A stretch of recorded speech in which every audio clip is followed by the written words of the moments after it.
జైలుకు వెళ్లొచ్చిన కౌతు తీరు మారలేదన్నారు BJP MP Raghunandan Rao. బీసీల గురించి మాట్లాడే అర్హత కల్వకుంట్ల ఫ్యామిలీకి లేదన్నారు.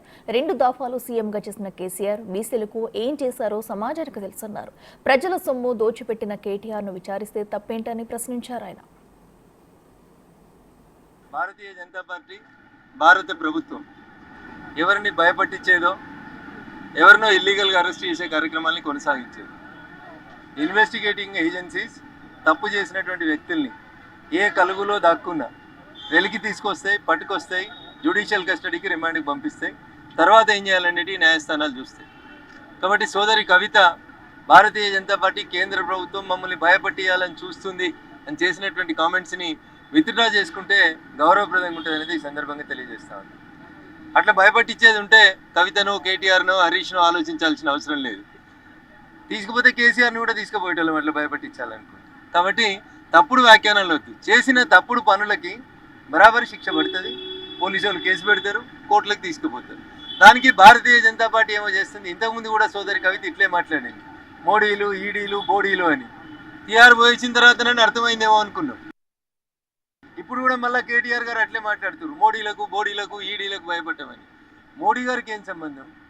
మీరు ఫార్ములా ఈ రేస్ కేసులో ఎలక్షన్ కమిషన్ అనుమతి తీసుకోకుండా ఒక బాధ్యతాయుతమైన మంత్రి స్థానంలో ఉండి రాతపూర్వకంగా ఎట్లాంటి ఆదేశాలు ఇవ్వక మౌఖిక ఆదేశాల మేరకు ఈ దేశ సొమ్ముని రిజర్వ్ బ్యాంక్ ఆఫ్ ఇండియా అనుమతి లేకుండా, భారత ప్రభుత్వం అనుమతి లేకుండా విదేశాలకు పంపించి దాని మీద కేసు అయితే ఏదో మమ్మల్ని భయపట్టియాలని చూస్తున్నారు. మిమ్మల్ని భయపట్టిస్తే మాకేం వస్తుంది? ఆల్రెడీ సచ్చిన పాము మీరు. సచ్చిన పాముకి పాలు పోసినా నీళ్లు పోసినా వచ్చేది లేదు, సచ్చేది లేదు. అది ఎట్లా చచ్చింది. కాబట్టి టీఆర్ఎస్ గురించి మేము మాట్లాడడం ఎప్పుడో మానేసినాం, మర్చిపోయినాం. వాళ్ళని వాళ్ళు ప్రజెంట్ చేసుకోవడం కోసం రోజు ఏదో దగ్గర అయితే చెల్లె, లేకపోతే అన్న, లేకపోతే హరీష్, మీరు తప్ప ఎవరు లేడా తెలంగాణలో ప్రతిపక్షం? బీసీలకు అన్యాయం జరిగింది, బీసీ గణన చేయాలి. ఆడపిల్ల కాబట్టి జర మంచిగా మాట్లాడుతున్నా, గౌరవప్రదంగా మాట్లాడుతున్నా. 10 ఏళ్ళు అధికారంలో ఉండి ఇలా నువ్వు అడుగుతున్న బీసీలకి మీ నాయన 10 మంత్రి పదవులు ఇవ్వాల్సింది ఉండే. 2 ఇయ్యలే మీరు, 2 ఇయ్యలే సరిగా. అన్నో బీసీ బిడ్డను అర్ధాంతరంగా తీసి అవతల వారేసాడు మీ నాయన. కవిత, ఆ రోజు నీ నోరు ఎందుకు మూతపడ్డది? అది మాట్లాడు చెల్లె, గౌరవంగా ఉంటుంది. అదే నువ్వు ఆడపిల్ల కాకపోయింటే ఖచ్చితంగా మంచి సమాధానం చెప్పేటాను నేను. ఇప్పటికైనా బీసీల గురించి మొసలు కన్నీరు, ఇంకా దేని గురించో మొసలు కన్నీరు మార్చే కార్యక్రమాన్ని సోదరి కవిత గారు మానుకోవాలి. 10 మంత్రి పదవులు, 18లో 54% బీసీలుంటే 10 మంత్రి పదవులు ఇవ్వాల్సింది ఉండే. 10 ఏళ్ళ అధికారంలో ఉన్న టీఆర్ఎస్ పార్టీ 2-3 మంత్రి పదవులు ఇచ్చి అందులో బీసీ బిడ్డలు ఎదుగుతుంటే ఓర్వలేక తీసి అవతల వారేసిరు ఈటల రాజేందర్ని.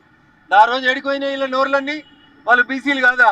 ఆ రోజు బీసీ కులగణన గురించి కవిత ఎందుకు మాట్లాడలేదు? ఇవాళ ఎందుకు మాట్లాడుతుంది కవిత? కవితకి బీసీలకు ఏం సంబంధం? నిజాయితీగా ఉంటే మీ నాయన ఈ రోజుకైనా ప్రతిపక్ష పదవి హోదాని ఒక బీసీ బిడ్డకి ఇవ్వమని చెప్పు. పార్టీ అధ్యక్ష పదవి ఇన్రి పోని. ఏదన్నా చర్చ జరిగితే అసెంబ్లీలో ఒక్క బీసీ బిడ్డని మాట్లాడిచ్చింది చెప్పురి. ఈ ఏడాది కోలే అయితే హరీష్ మాట్లాడాలి, లేకపోతే కేటీఆర్ మాట్లాడాలి. ఎవరు లేడా బీసీ బిడ్డ అక్కడ? ఎవరికి మాట్లాడే అర్హత లేదా? మీ అన్న కంటే ముందు, మీ బావ కంటే ముందు మంత్రులు అయిన వాళ్ళు, తలసాని శ్రీనివాస్ యాదవ్ లాంటి వాళ్ళు చాలా మంది ఉన్నారు కదా అక్కడ. వాళ్ళకి ఇయ్యండ్రి, మాట్లాడిపోయిండ్రి. అందుకని మొసలి కన్నీరు బంద్ చేయండ్రి. మీడియా మిత్రులకు కూడా నాది విజ్ఞప్తి, ఆ ముగ్గురు గురించి రాయడం బంద్ చేయండ్రి. పొద్దుగాలైతే వాళ్ళే ఉన్నట్టు, ప్రతి సమస్య వాళ్ళకే తెలిసినట్టు. ఈ సమస్యలన్నిటికి కారణం ఆ ముగ్గురే. ఈ రాష్ట్రానికి పట్టిన దరిద్రం ఏమైనా ఉందంటే అది టీఆర్ఎస్ పార్టీయే. ఇక వాళ్ళు వచ్చి బీసీ కన్నా చేయండ్రి, బీసీలకు మంత్రి పదవులు ఇయ్యండ్రి. మీరు కూడా మాట్లాడితే ఎట్లుంటుంది చెల్లె? దయ్యాలు వేదాలు వాళ్ళు ఇచ్చినట్టు ఉంటుంది. అందుకని దయచేసి మేము మీ జోలికి రావట్లేదు. మీ సావు మీరు సావుండ్రి, మీ కర్మ మీరు అనుభవిస్తున్నారు. అన్ని కులాలను నాశనం చేసి, అన్ని వ్యవస్థల్ని నాశనం చేసి, తెలంగాణ ఉద్యమకారుల ఉసురు పోసుకున్నందుకు మంచోడు మౌనంగా ఏడిస్తే ఆ మంచోని కన్నీరే మీ కొంపకు దాక్తుందని చెప్తారు. అది జరిగింది. ఇప్పటికైనా మౌనంగా ఉండుర్రి. ప్రజలు ఓట్లయితే ఎప్పుడన్నా 1-2 గెలిపిస్తే సంతోషపడుర్రి. ఎక్కువ ఎగిరిపడ్డారు అనుకోండి, మళ్ళీ భూమికేసి కొడతారు అనేది యాదికుంచుకోండి.